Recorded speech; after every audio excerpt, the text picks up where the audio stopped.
أعوذ بالله من الشيطان الرجيم. بسم الله الرحمن الرحيم. يا أيها الناس اتقوا ربكم الذي خلقكم من نفس واحدة وخلق منها زوجها وبث منهما رجالا كثيرا ونساء،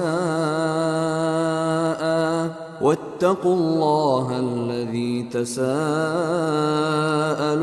به والأرحام، إن الله كان عليكم رقيبا. وآتوا اليتامى أموالهم ولا تتبدلوا الخبيث بالطيب، ولا تأكلوا أموالهم إلى أموالكم، إنه كان حوبا كبيرا. وإن خفتم ألا تقسطوا في اليتامى فانكحوا ما طاب لكم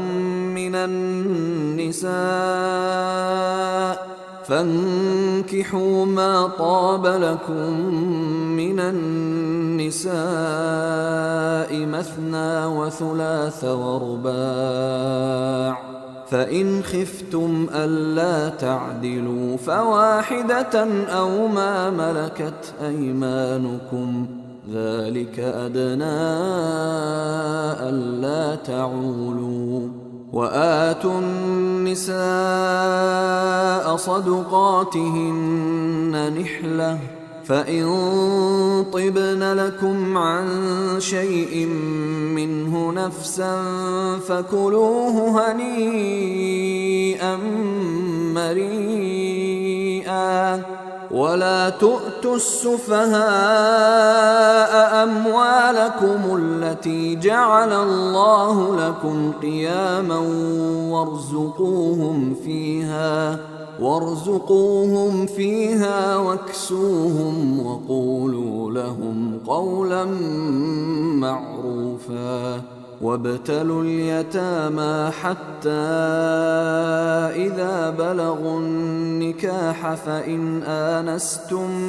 منهم رشدا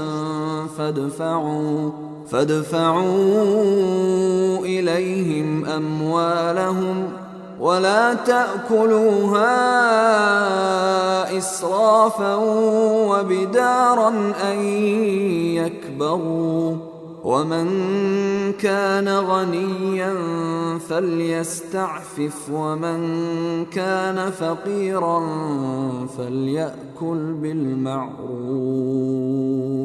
فإذا دفعتم إليهم أموالهم فأشهدوا عليهم، وكفى بالله حسيبا. للرجال نصيب مما ترك الوالدان والأقربون، وللنساء نصيب مما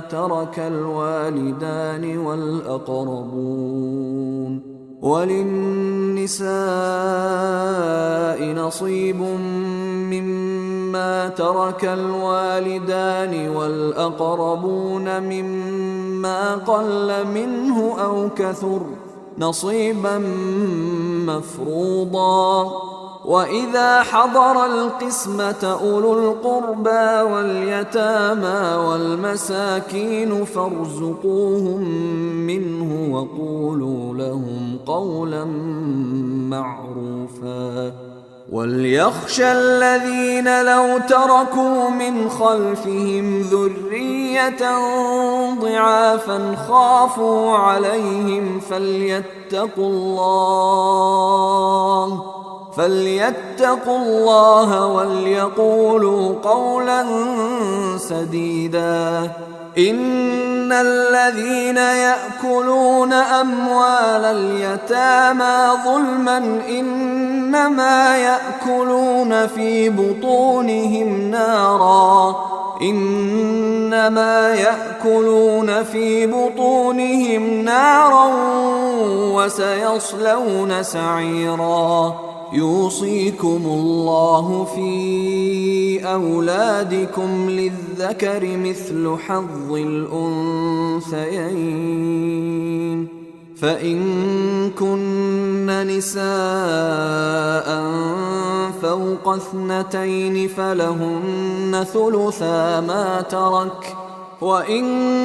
كانت واحدة فلها النصف، ولأبويه لكل واحد منهما السدس مما ترك إن كان له ولد، فإن لم يكن له ولد وورثه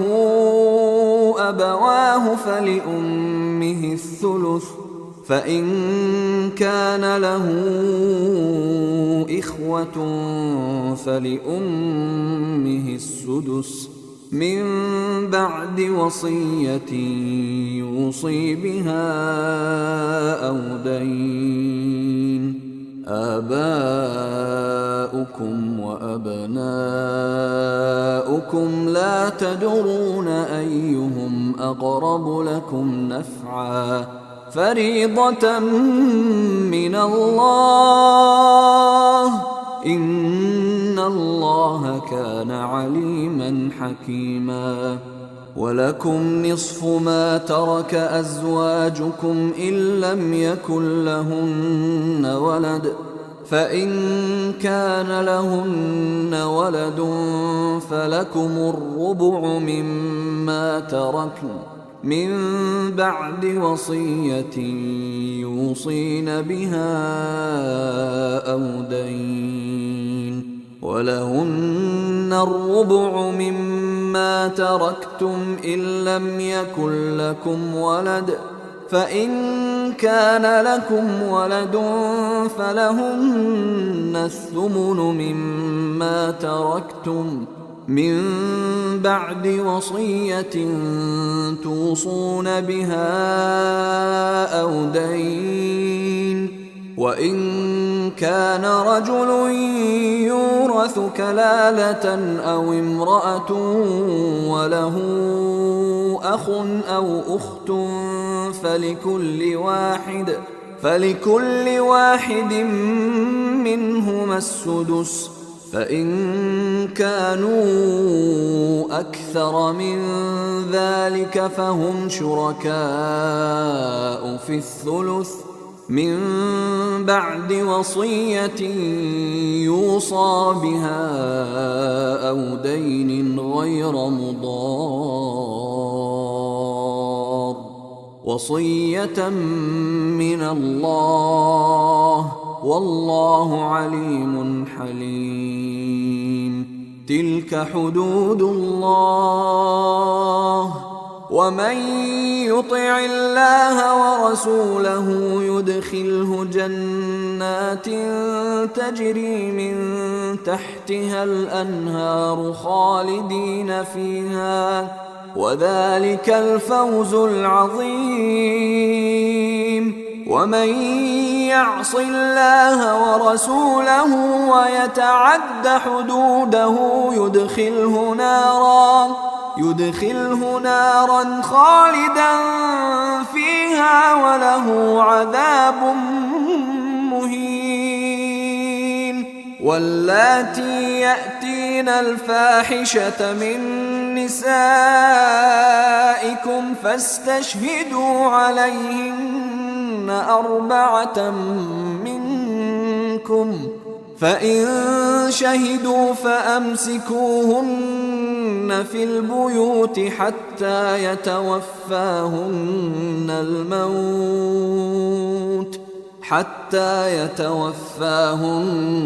الموت أو يجعل الله لهن سبيلا.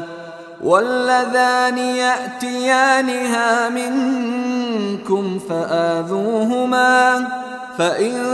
تابا وأصلحا فأعرضوا عنهما، إن الله كان توابا رحيما. إنما التوبة على الله للذين يعملون السوء بجهالة ثم يتوبون من قريب فأولئك يتوب الله عليهم وكان الله عليما حكيما. وليست التوبة للذين يعملون السيئات حتى إذا حضر أحدهم الموت قال إني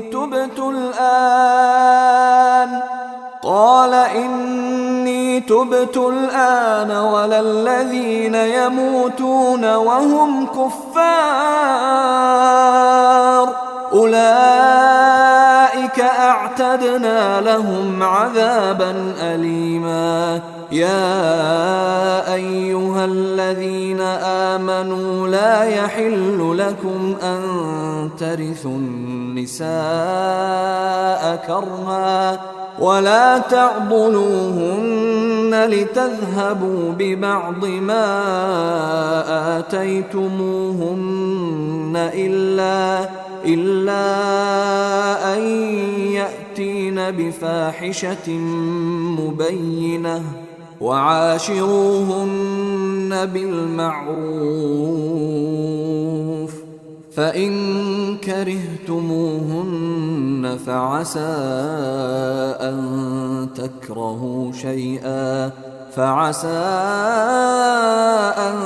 تكرهوا شيئا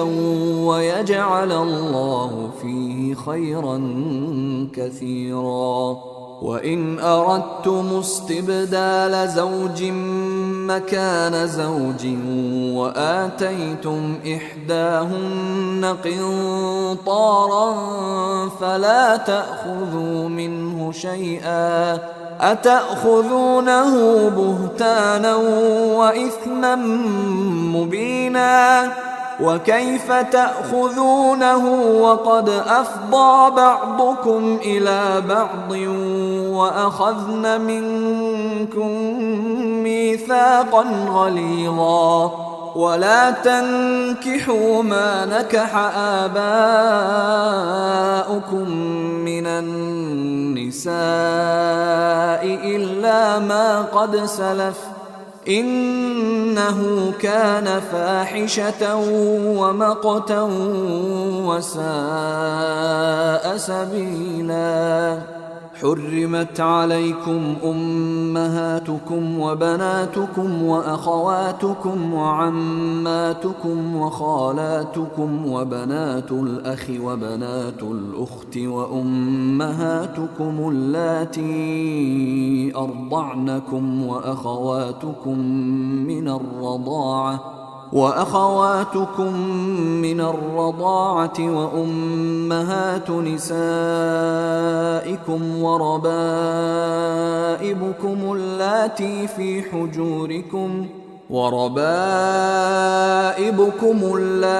في حجوركم من نسائكم اللاتي دخلتم بهن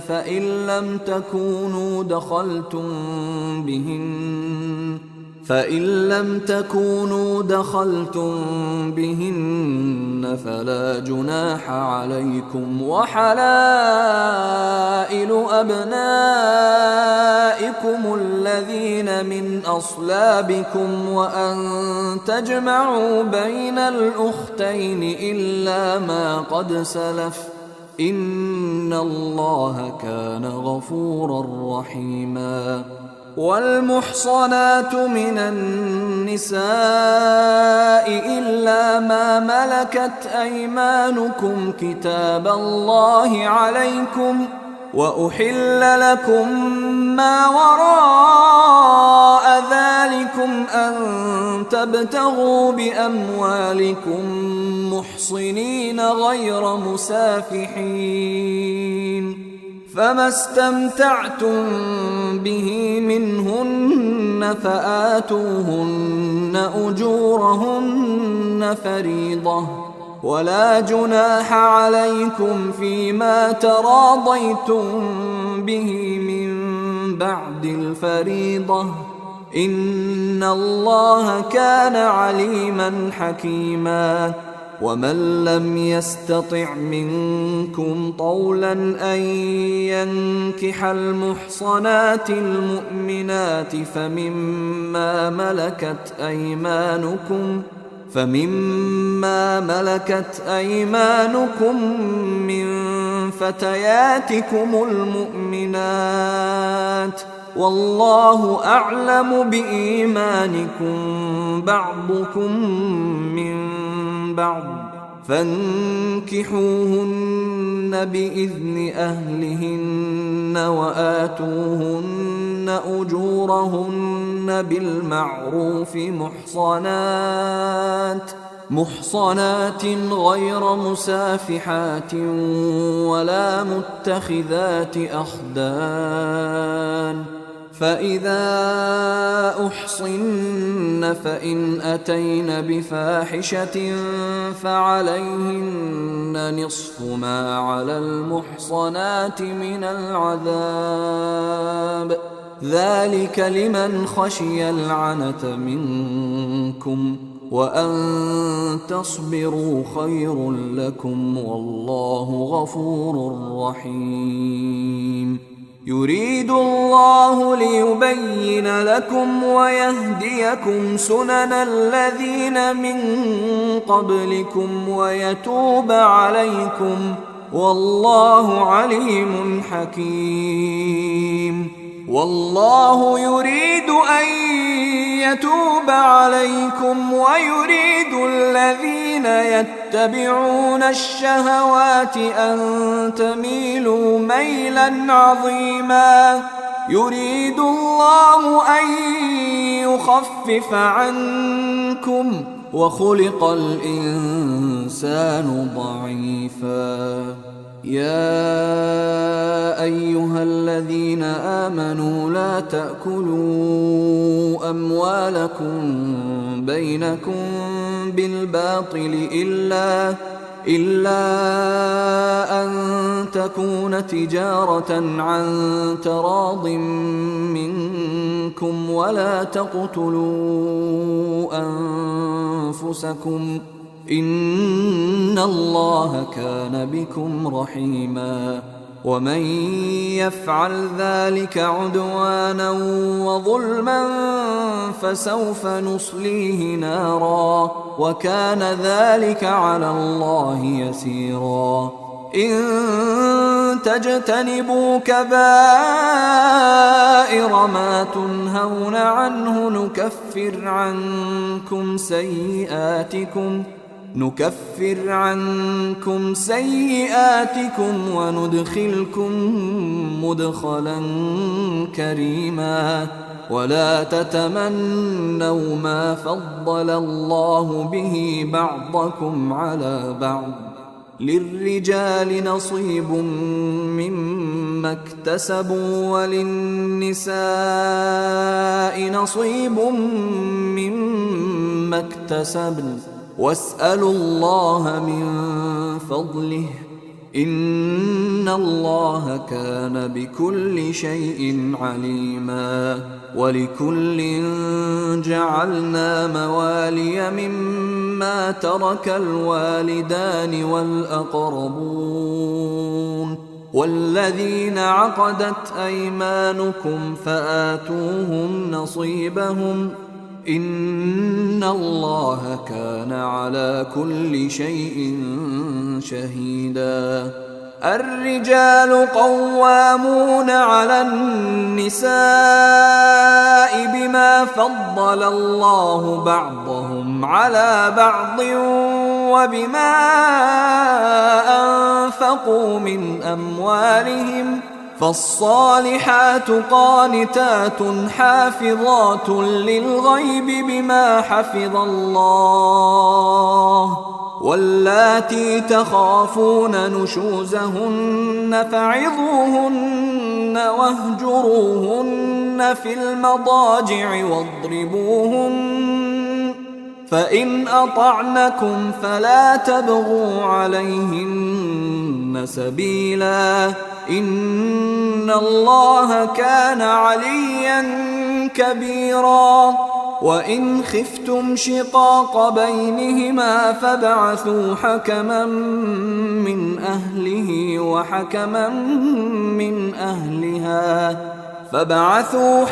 من أهله وحكما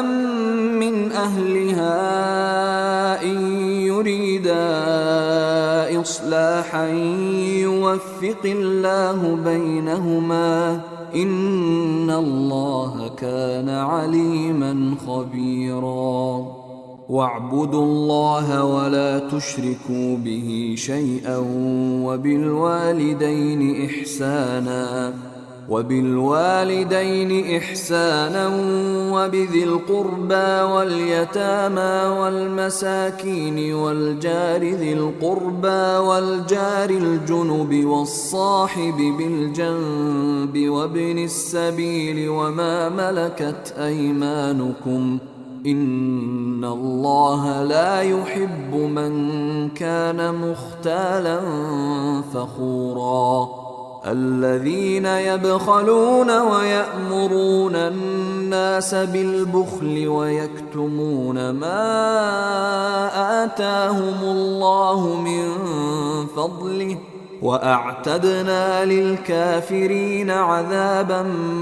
مهينا والذين ينفقون أموالهم رئاء الناس ولا يؤمنون بالله ولا باليوم الآخر ومن يكن الشيطان له قرينا فساء قرينا وماذا عليهم لو آمنوا بالله واليوم الآخر وأنفقوا مما رزقهم الله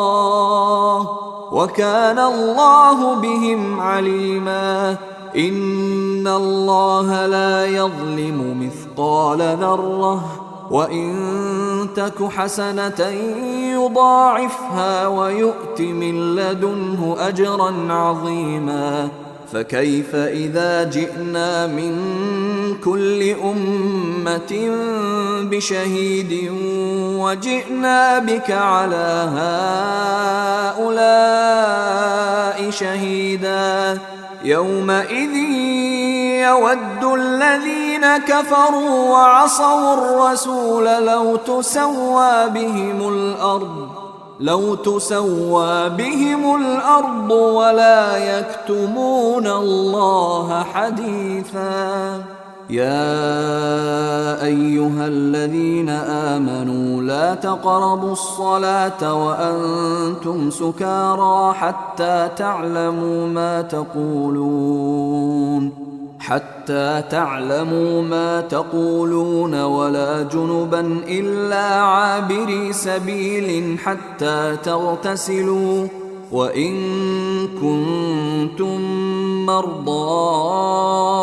أو على سفر أو جاء أحد منكم من الغائط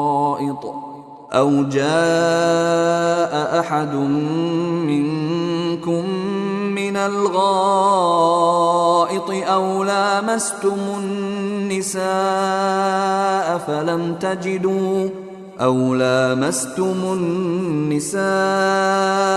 فلم تجدوا ماء فتيمموا صعيدا طيبا فامسحوا بوجوهكم وأيديكم إن الله كان عفوا غفورا ألم تر إلى الذين أوتوا نصيبا من الكتاب يشترون الضلالة ويريدون أن تضلوا السبيل والله أعلم بأعدائكم وكفى بالله وليا وكفى بالله نصيرا من الذين هادوا يحرفون الكلم عن مواضعه ويقولون سمعنا وعصينا واسمع غير مسمع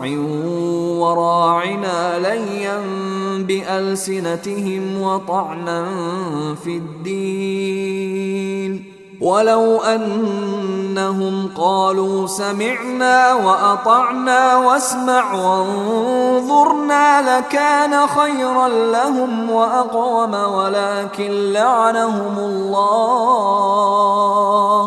ولكن لعنهم الله بكفرهم فلا يؤمنون إلا قليلا.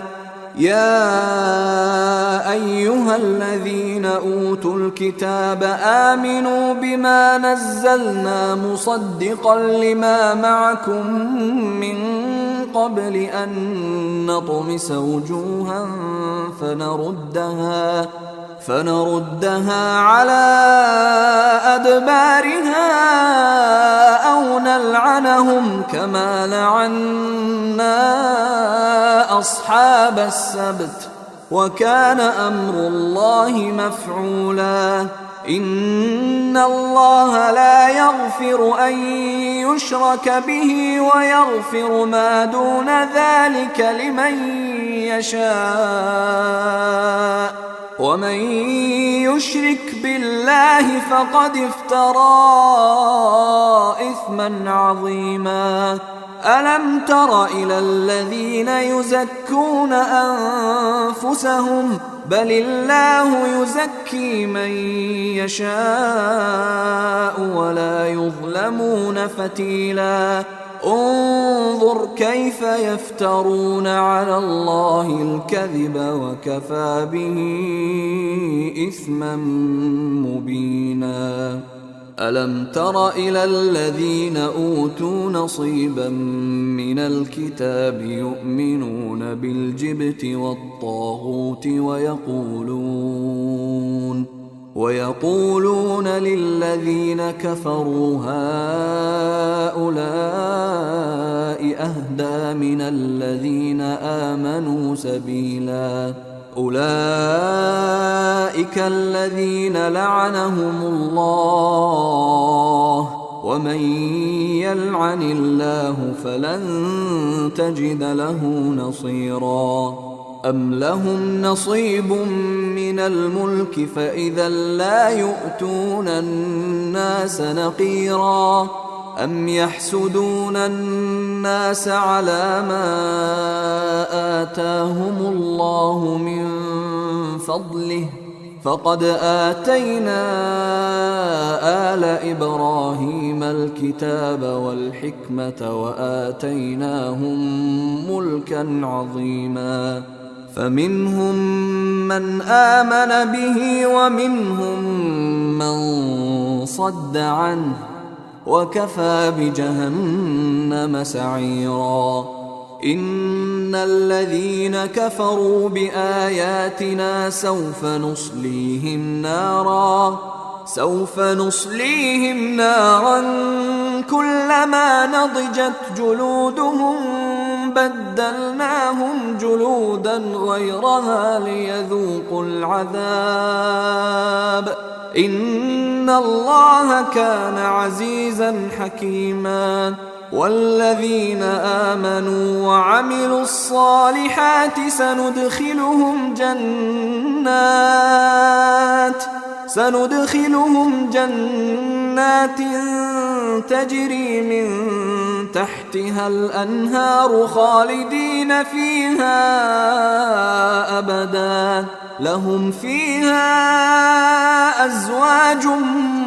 مطهرة وندخلهم ظلا ظليلا. إن الله يأمركم أن تؤدوا الأمانات إلى أهلها وإذا حكمتم بين الناس أن تحكموا بالعدل إن الله نعما يعظكم به إن الله كان سميعا بصيرا. يا أيها الذين آمنوا أطيعوا الله وأطيعوا الرسول وأولي الأمر منكم فإن تنازعتم في شيء فردوه إلى الله والرسول إن كنتم تؤمنون بالله واليوم الآخر ذلك خير وأحسن تأويلا ألم تر إلى الذين يزعمون أنهم آمنوا بما أنزل إليك وما أنزل من قبلك يريدون أن يتحاكموا إلى الطاغوت وقد أمروا أن يكفروا به ويريد الشيطان أن يضلهم ضلالا بعيدا وإذا قيل لهم تعالوا إلى ما أنزل الله وإلى الرسول رأيت المنافقين يصدون عنك صدودا فكيف إذا أصابتهم مصيبة بما قدمت أيديهم ثم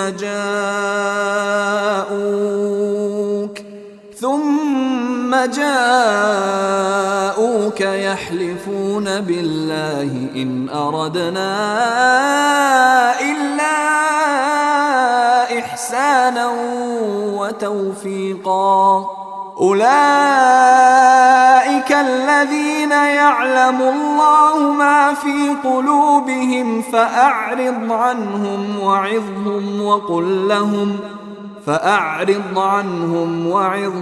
وقل لهم في أنفسهم قولا بليغا وما أرسلنا من رسول إلا ليطاع بإذن الله ولو أنهم إذ ظلموا أنفسهم جاءوك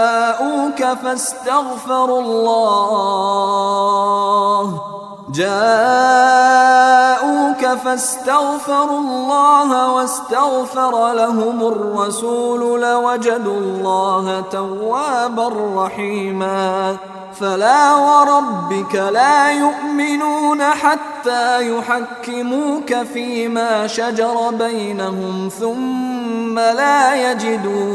ثم لا يجدوا في أنفسهم حرجا مما قضيت ويسلموا تسليما ولو أنا كتبنا عليهم أن اقتلوا أنفسكم أو اخرجوا من دياركم ما فعلوه إلا قليل منهم ولو أنهم فعلوا ما يوعظون به لكان خيرا لهم وأشد تثبيتا وإذا لآتيناهم من لدنا أجرا عظيما ولهديناهم صراطا مستقيما ومن يطع الله والرسول فأولئك مع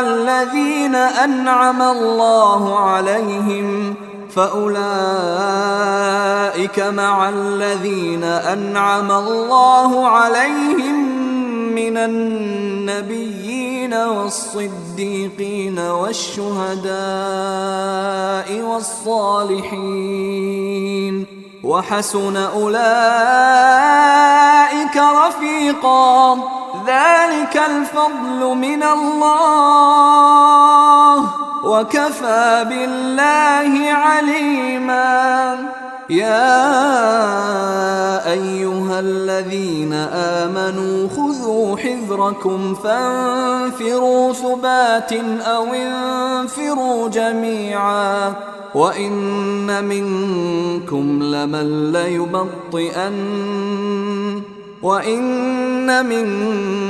لمن ليبطئن فإن أصابتكم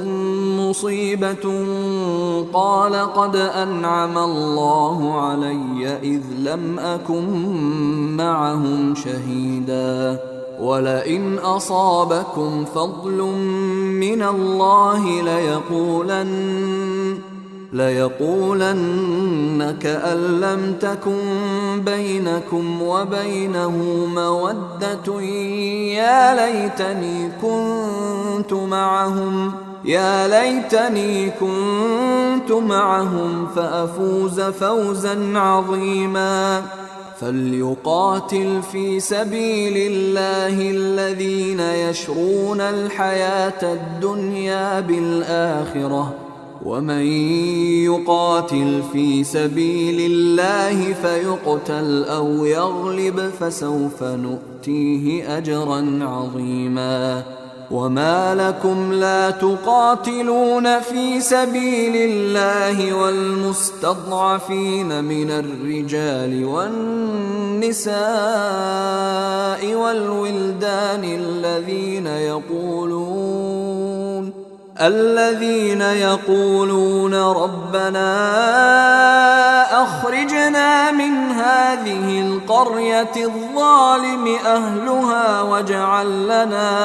واجعل لنا من لدنك وليا واجعل لنا من لدنك نصيرا الذين آمنوا يقاتلون في سبيل الله والذين كفروا يقاتلون في سبيل الطاغوت فقاتلوا أولياء الشيطان إن كيد الشيطان كان ضعيفا ألم تر إلى الذين قيل لهم كفوا أيديكم وأقيموا الصلاة وآتوا الزكاة فلما كتب عليهم القتال إذا فريق منهم يخشون الناس كخشية الله أو أشد خشية وقالوا ربنا لم كتبت علينا القتال لولا أخرتنا إلى أجل قريب قل متاع الدنيا قليل والآخرة خير لمن اتقى ولا تظلمون فتيلا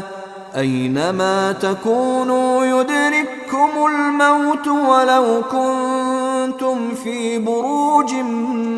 مشيدة وإن تصبهم حسنة يقولوا هذه من عند الله وإن تصبهم سيئة يقولوا هذه من عندك قل كل من عند الله فما لهؤلاء القوم لا يكادون يفقهون حديثا ما أصابك من حسنة فمن الله وما أصابك من سيئة فمن نفسك وأرسلناك للناس رسولا وكفى بالله شهيدا من يطع الرسول فقد أطاع الله ومن تولى فما أرسلناك عليهم حفيظا ويقولون طاعة فإذا برزوا من عندك بيت طائفة منهم غير الذي تقول والله يكتب ما يبيتون فأعرض عنهم وتوكل على الله وكفى بالله وكيلا أفلا يتدبرون القرآن ولو كان من عند غير الله لوجدوا فيه اختلافا كثيرا وإذا جاءهم أمر من الأمن أو الخوف أذاعوا به ولو ردوه إلى الرسول وإلى أولي الأمر منهم لعلمه الذين يستنبطونه منهم ولولا فضل الله عليكم ورحمته لاتبعتم الشيطان إلا قليلا فقاتل في سبيل الله لا تكلف إلا نفسك وحرض المؤمنين عسى الله أن يكف بأس الذين كفروا والله أشد بأسا وأشد تنكيلا من يشفع شفاعة حسنة يكن له نصيب منها ومن يشفع شفاعة سيئة يكن له كفل منها وكان الله على كل شيء مقيتا وإذا حييتم بتحية فحيوا بأحسن منها أو ردوها إن الله كان على كل شيء حسيبا الله لا إله إلا هو ليجمعنكم إلى يوم القيامة لا ريب فيه ومن أصدق من الله حديثا فما لكم في المنافقين فئتين والله أركسهم بما كسبوا أتريدون أن تهدوا من أضل الله ومن يضلل الله فلن تجد له سبيلا ودوا لو تكفرون كما كفروا فتكونون سواء فلا تتخذوا منهم أولياء حتى يهاجروا في سبيل الله فإن تولوا فخذوهم وَاقْتُلُوهُمْ حيث وجدتموهم ولا تتخذوا منهم وليا ولا نصيرا إلا الذين يصلون إلى قوم بينكم وبينهم ميثاق أو جاءوكم حصرت صدورهم أن يقاتلوكم أو يقاتلوا قومهم ولو شاء الله لسلطهم عليكم فلقاتلوكم فإن اعتزلوكم فلم يقاتلوكم وألقوا إليكم السلم فما جعل الله لكم عليهم سبيلا ستجدون آخرين يريدون أن يأمنوكم ويأمنوا قومهم كلما ردوا إلى الفتنة أركسوا فيها فإن لم يعتزلوكم ويلقوا إليكم السلم ويكفوا أيديهم فخذوهم واقتلوهم حيث ثقفتموهم وأولئكم جعلنا لكم عليهم سلطانا مبينا وما كان لمؤمن أن يقتل مؤمنا إلا خطأ، ومن قتل مؤمنا خطأ فتحرير رقبة مؤمنة ودية مسلمة إلى أهله إلا أن يصدقوا، فإن كان من قوم عدو لكم وهو مؤمن فتحرير رقبة مؤمنة، وإن كان من قوم بينكم وبينهم ميثاق فدية مسلمة إلى أهله وتحرير رقبة مؤمنة، فمن لم يجد فصيام شهرين متتابعين توبة من الله، وكان الله عليما حكيما. ومن يقتل مؤمنا متعمدا فجزاؤه جهنم خالدا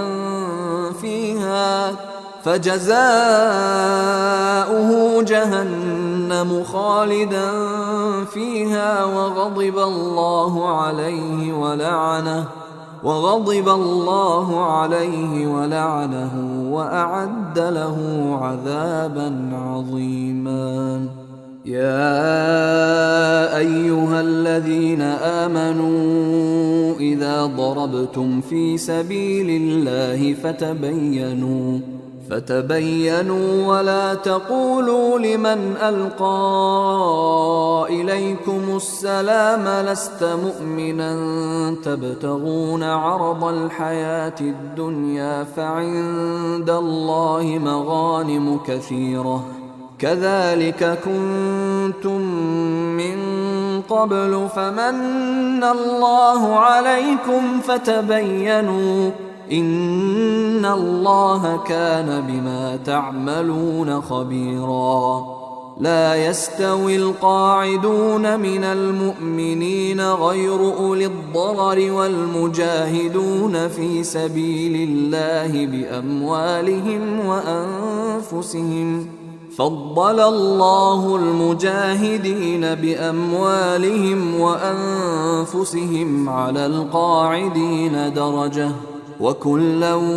وعد الله الحسنى، وفضل الله المجاهدين على القاعدين أجرا عظيما، درجات منه ومغفرة ورحمة، وكان الله غفورا رحيما. إن الذين توفاهم الملائكة ظالمي أنفسهم قالوا فيم كنتم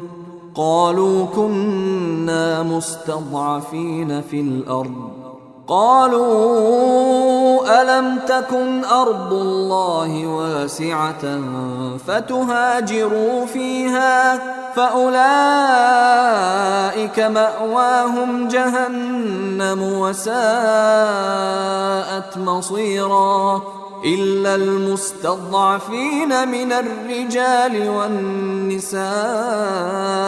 والولدان لا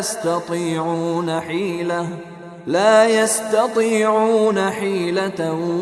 ولا يهتدون سبيلا فأولئك عسى الله أن يعفو عنهم وكان الله عفوا غفورا. ومن يهاجر في سبيل الله يجد في الأرض مراغما كثيرا وسعة، ومن يخرج من بيته مهاجرا إلى الله ورسوله ثم يدركه الموت فقد وقع أجره على الله، وكان الله غفورا رحيما. وإذا ضربتم في الأرض فليس عليكم جناح أن تقصروا من الصلاة إن خفتم أن يفتنكم الذين كفروا إن الكافرين كانوا لكم عدوا مبينا. وإذا كنت فيهم فأقمت لهم الصلاة فلتقم طائفة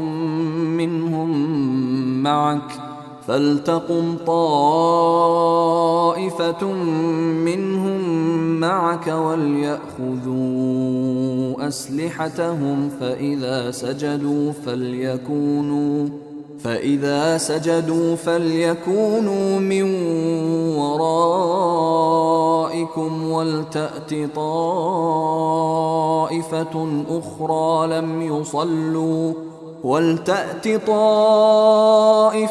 أخرى لم يصلوا فليصلوا معك وليأخذوا حذرهم وأسلحتهم. وَدَّ الَّذِينَ كَفَرُوا لَوْ تَغْفُلُونَ عَنْ أَسْلِحَتِكُمْ وَأَمْتِعَتِكُمْ فَيَمِيلُونَ عَلَيْكُمْ مَيْلَةً وَاحِدَةً. وَلَا جُنَاحَ عَلَيْكُمْ إِن كَانَ بِكُمْ أَذًى مِّن مَّطَرٍ أَوْ كُنتُم مَّرْضَىٰ أَن تَضَعُوا أَسْلِحَتَكُمْ وَخُذُوا حِذْرَكُمْ إِنَّ اللَّهَ أَعَدَّ لِلْكَافِرِينَ عَذَابًا مُّهِينًا. فإذا قضيتم الصلاة فاذكروا الله قياما وقعودا وعلى جنوبكم فإذا اطمأننتم فأقيموا الصلاة إن الصلاة كانت على المؤمنين كتابا موقوتا. ولا تهنوا في ابتغاء القوم إن تكونوا تألمون فإنهم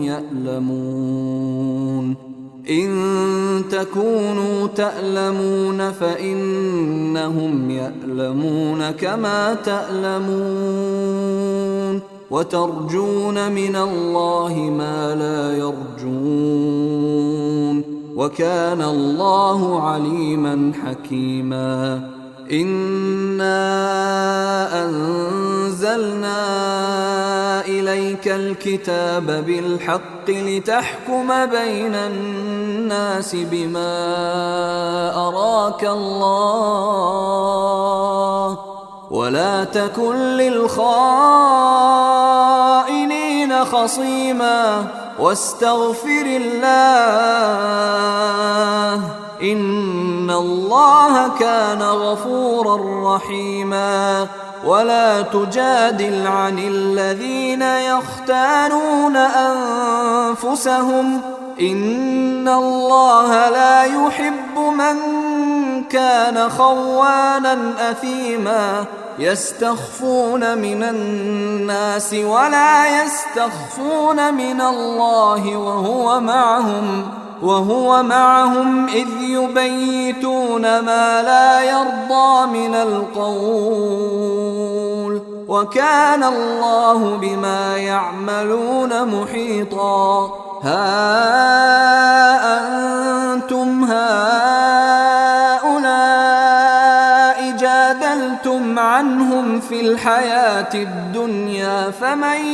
يجادل الله عنهم يوم القيامة أم من يكون عليهم وكيلا. ومن يعمل سوءا أو يظلم نفسه ثم يستغفر الله يجد الله غفورا رحيما. ومن يكسب إثما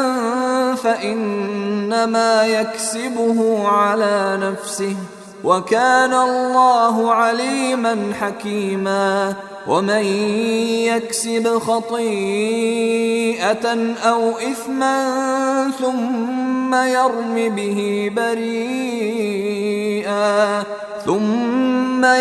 به بريئا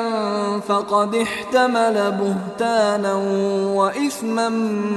مبينا. ولولا فضل الله عليك ورحمته لهم طائفة منهم أن يضلوك وما يضلون إلا أنفسهم وما يضرونك من شيء وأنزل الله عليك الكتاب والحكمة وعلمك ما لم تكن تعلم وكان فضل الله عليك عظيما. لا خير في كثير من نجواهم إلا من أمر بصدقة أو معروف أو إصلاح بين الناس ومن يفعل ذلك ابتغاء مرضات الله فسوف نؤتيه أجرا عظيما. ومن يشاقق الرسول من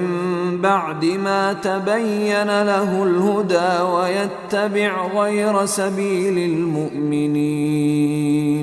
ويتبع غير سبيل المؤمنين نوله ما تولى ونصله جهنم وساءت مصيرا. إن الله لا يغفر أن يشرك به ويغفر ما دون ذلك لمن يشاء ومن يشرك بالله فقد ضل ضلالا بعيدا. إن يدعون من دونه إلا إناثا وإن يدعون إلا شيطانا مريدا لعنه الله وقال لأتخذن من عبادك نصيبا مفروضا ولأضلنهم ولأمنينهم ولآمرنهم فليبتكن آذان الأنعام ولآمرنهم فليغيرن خلق الله ومن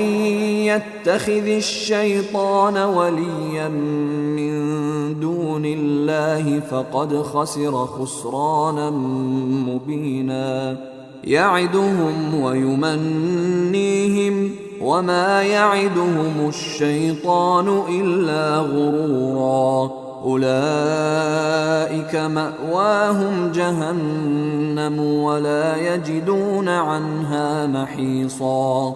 والذين آمنوا وعملوا الصالحات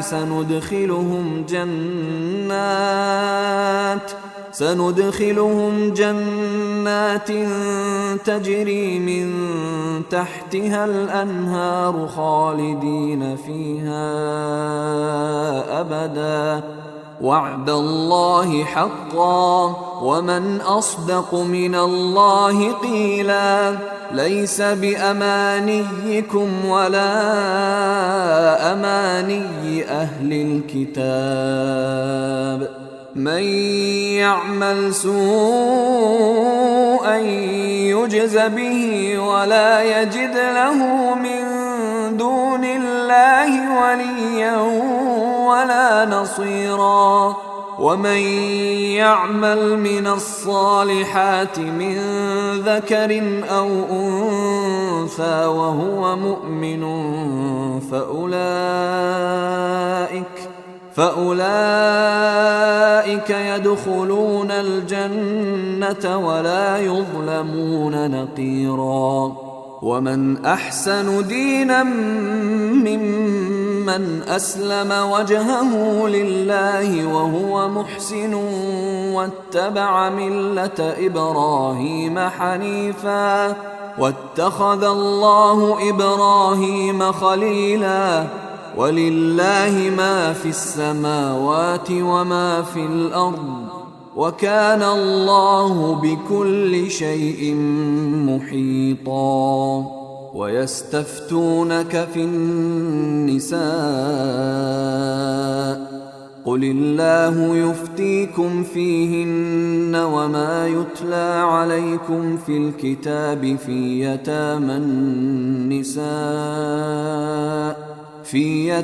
النساء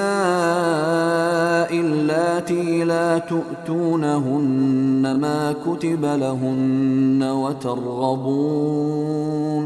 وترغبون أن تنكحوهن والمستضعفين من الولدان وأن تقوموا لليتامى بالقسط وما تفعلوا من خير فإن الله كان به عليما وإن امرأة خافت من بعلها نشوزا أو إعراضا فلا جناح عليهما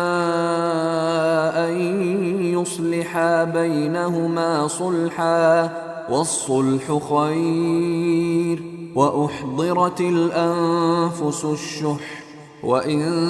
تحسنوا وتتقوا فإن الله كان بما تعملون خبيرا ولن تستطيعوا أن تعدلوا بين النساء ولو حرصتم فلا تميلوا كل الميل فتذروها كالمعلقة وإن تصلحوا وتتقوا فإن الله كان غفورا رحيما وإن يتفرقا يغن الله كلا من سعته وكان الله واسعا حكيما ولله ما في السماوات وما في الأرض ولقد وصينا الذين أوتوا الكتاب من قبلكم وإياكم أن اتقوا الله وإن تكفروا فإن لله ما في السماوات وما في الأرض وكان الله غنيا حميدا ولله ما في السماوات وما في الأرض وكفى بالله وكيلا إن يشأ يذهبكم أيها الناس ويأت بآخرين وكان الله على ذلك قديرا من كان يريد ثواب الدنيا فعند الله ثواب الدنيا والآخرة وكان الله سميعا بصيرا يا أيها الذين آمنوا كونوا قوامين بالقسط شهداء لله ولو على أنفسكم أو الوالدين والأقربين إن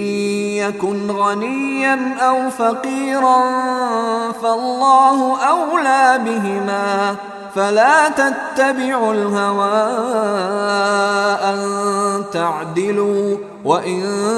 تلووا أو تعرضوا فإن الله كان بما تعملون خبيرا يا أيها الذين آمنوا بالله ورسوله والكتاب الذي نزل على رسوله والكتاب الذي أنزل من قبل ومن يكفر بالله وملائكته وكتبه ورسله واليوم الآخر فقد ضل ضلالا بعيدا. إن الذين آمنوا ثم كفروا ثم آمنوا ثم كفروا ثم ازدادوا كفرا لم يكن الله ليغفر لهم ولا ليهديهم سبيلا. بشر المنافقين بأن لهم عذابا أليما. الذين يتخذون الكافرين أولياء من دون المؤمنين أيبتغون عندهم العزة فإن العزة لله جميعا. وقد نزل عليكم في الكتاب أن إذا سمعتم آيات الله يكفر بها ويستهزأ بها فلا تقعدوا معهم حتى يخوضوا في حديث غيره إنكم إذا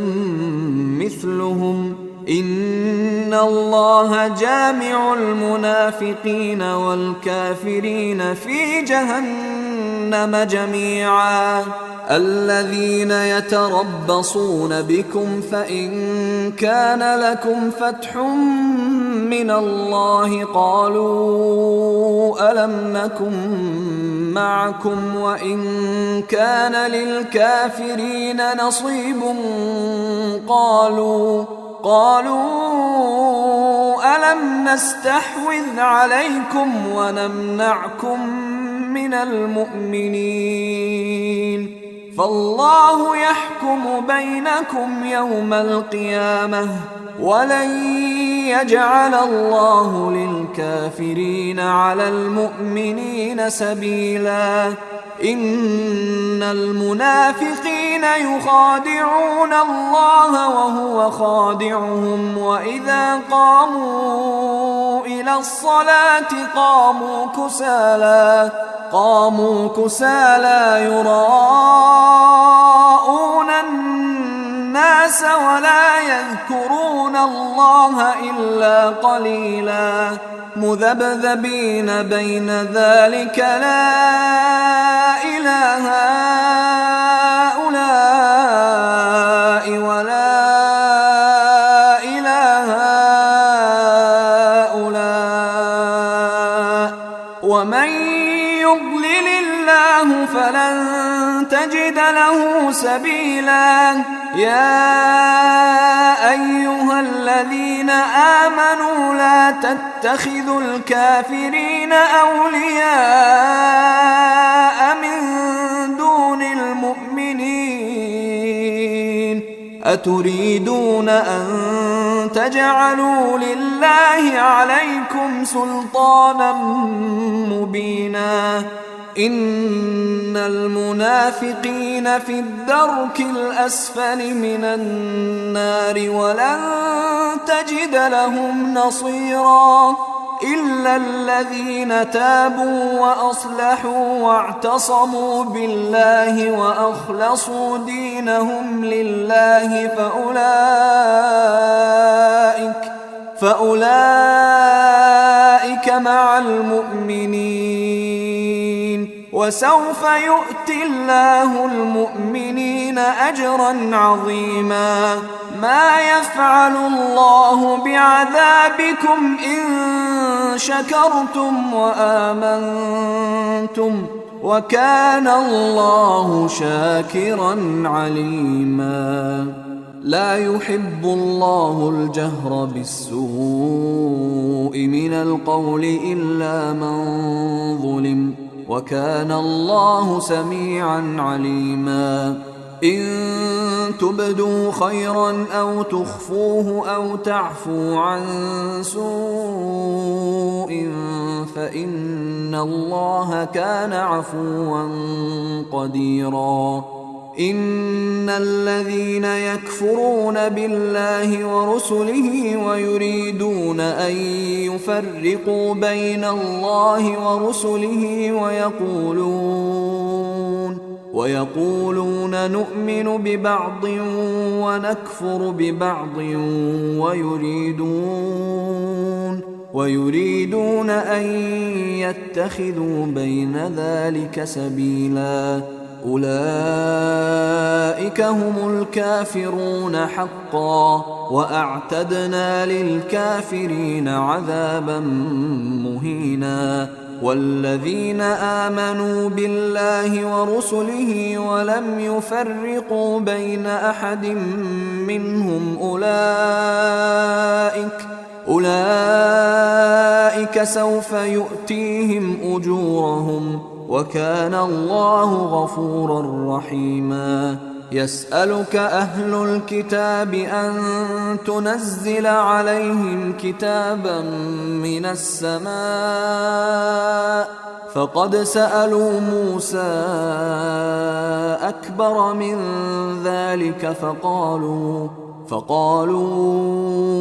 أرنا الله جهرة فأخذتهم الصاعقة بظلمهم ثم اتخذوا العجل من بعد ما جاءتهم البينات فعفونا عن ذلك وآتينا موسى سلطانا مبينا ورفعنا فوقهم الطور بميثاقهم وقلنا لهم ادخلوا الباب سجدا وقلنا لهم لا تعدوا في السبت وأخذنا منهم ميثاقا غليظا فبما نقضهم ميثاقهم وكفرهم بآيات الله وقتلهم الأنبياء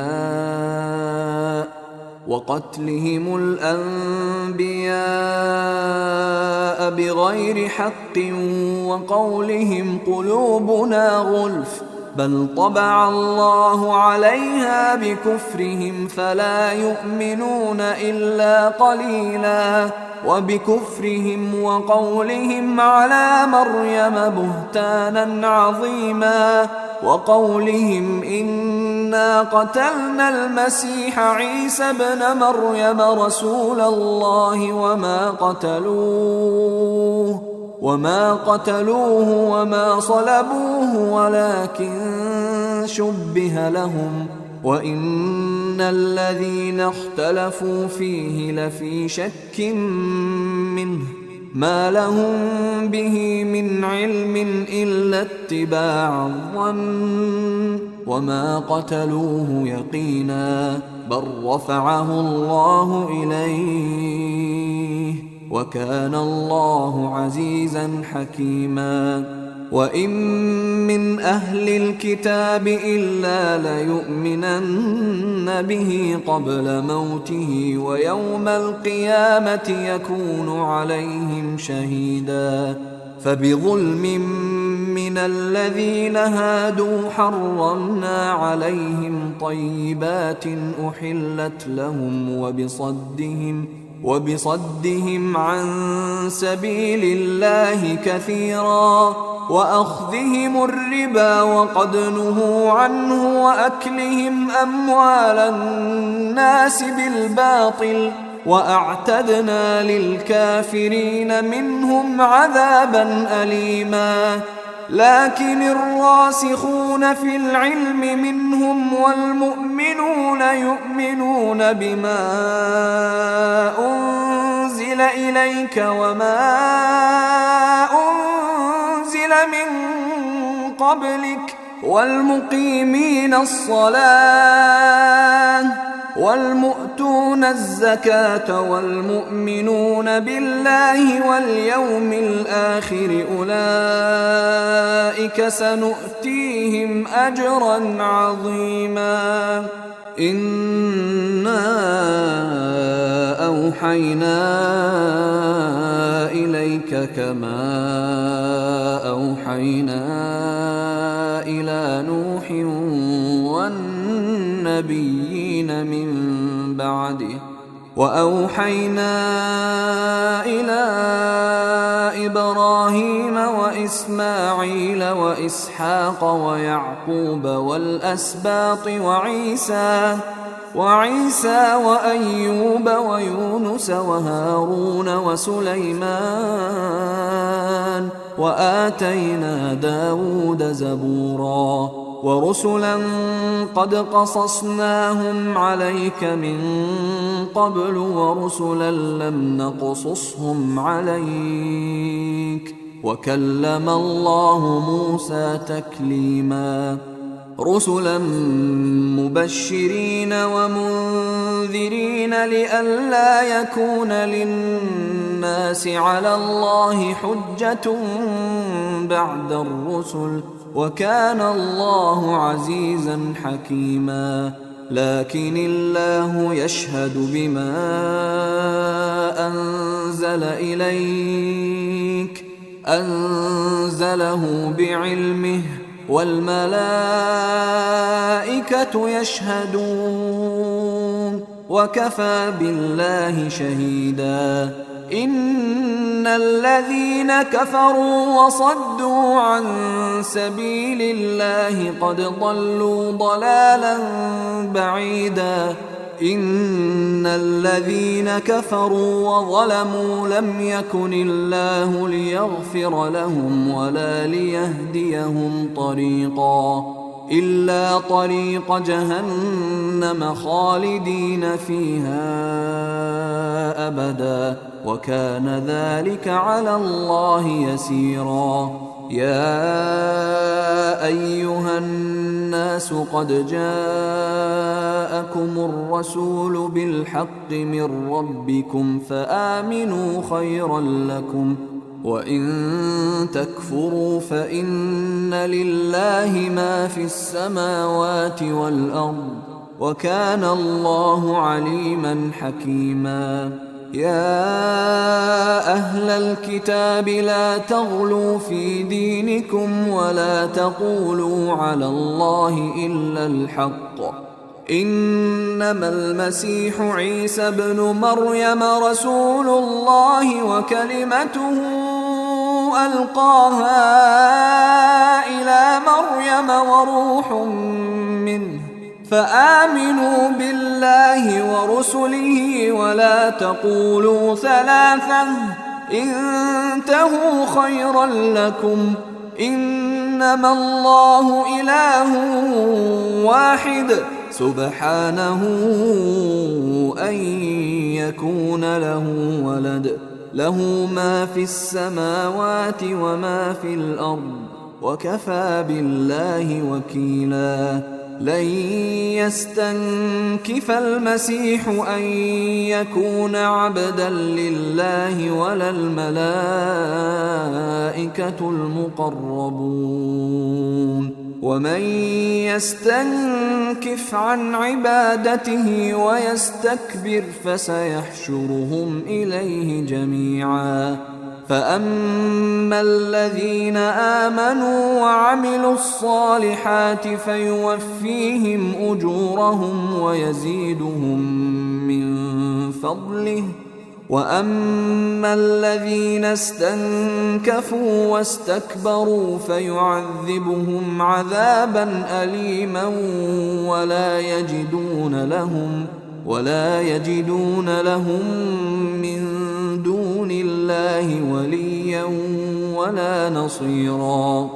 يا أيها الناس قد جاءكم برهان من ربكم وأنزلنا إليكم نورا مبينا. فأما الذين آمنوا بالله واعتصموا به فسيدخلهم في رحمة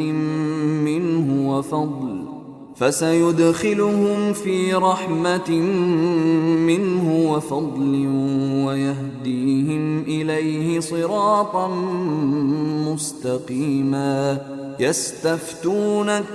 قل الله يفتيكم في الكلالة إن امرؤ هلك ليس له ولد وله أخت فلها نصف ما ترك وهو يرثها إن لم يكن لها ولد فإن كانت اثنتين فلهما الثلثان مما ترك وإن كانوا إخوة رجالا ونساء فللذكر مثل حظ الأنثيين يبين الله لكم أن تضلوا والله بكل شيء عليم.